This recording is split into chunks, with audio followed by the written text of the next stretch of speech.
In today's video, I'm going to teach you how to set up Brevo SMTP with our comprehensive step-by-step guide for 2025. Whether you're a beginner or looking to refine your setup, this guide will help you get everything in place seamlessly. Let's get started. First things first, you'll need to log into your Brevo dashboard. This is your control center for all things Brevo. After you've logged in, make your way to the top right corner of your screen. Here you'll find your profile icon. Clicking on this icon will open up a drop-down menu that gives you access to various settings and options related to your account.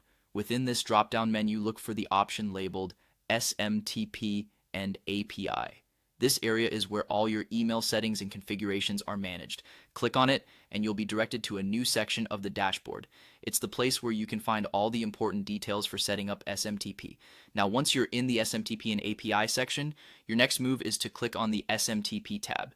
This tab is crucial because it contains all the specifics you'll need for your SMTP configurations. Once you've clicked through, you'll want to take a moment to carefully review the details here. Here's where the critical step begins. You need to copy all the SMTP details provided. This will include several key pieces of information which are essential for a successful setup. Let's go through these pivotal details one by one. The first detail you need to note is the SMTP host. For Brevo, your SMTP host will always be smtprelay.brevo.com.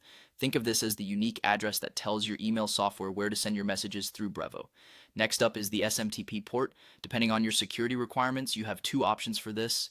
You can use either port 587 with TLS encryption for a secure connection, or opt for port 465 if you prefer SSL encryption. Both are standard practice, so choose the one that best fits your security protocols. Now it's time to set up your username. Here you can use either your Brevo email address or an API key. Choose the option that suits your setup best, noting that API keys often provide more secure and flexible integrations. Moving on to one of the most important steps, the password.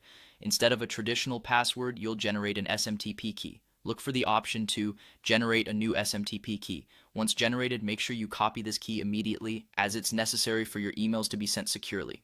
Finally, with all these credentials in hand, you're ready to connect via SMTP. Use these details during your integration process to ensure smooth and reliable email transactions.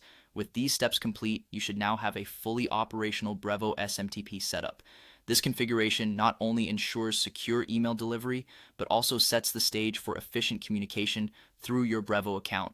Thank you for watching, and happy emailing.